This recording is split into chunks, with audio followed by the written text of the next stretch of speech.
In the spring of 1846, nearly 90 pioneers set out from Illinois, chasing the promise of a better life in California. They were families, dreamers, and settlers, full of hope, but hope would soon turn to horror. Led by George Donner and James Reed, the group followed what was called the Hastings Cutoff, a supposed shortcut through the rugged mountains. It was a deadly mistake. The shortcut was untested, and it slowed them down. By the time the Donner Party reached the Sierra Nevada mountains, winter had arrived early.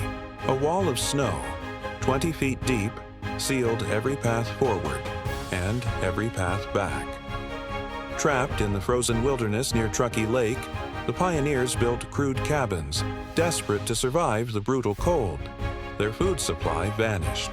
Their animals died, and the snow kept falling. For weeks, they ate bark, boiled hides, and even chewed on old leather just to quiet the hunger. But starvation soon drove them to a terrible choice, one history would never forget. When a small group tried to hike out for help, they were caught in blizzards and forced to face the unthinkable. To survive, they resorted to cannibalism.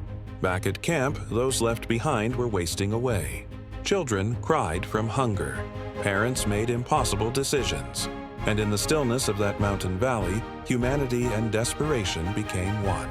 When rescuers finally reached them in February 1847, the scene was haunting. Cabins half buried in snow, bodies frozen in the drifts. Of the 87 who began the journey, only 48 survived. The Donner Party became one of the most chilling tales of the American frontier.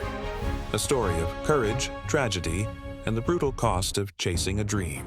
Some called them victims, others called them monsters. But history remembers them as a warning that even the brightest hopes can freeze in the coldest places.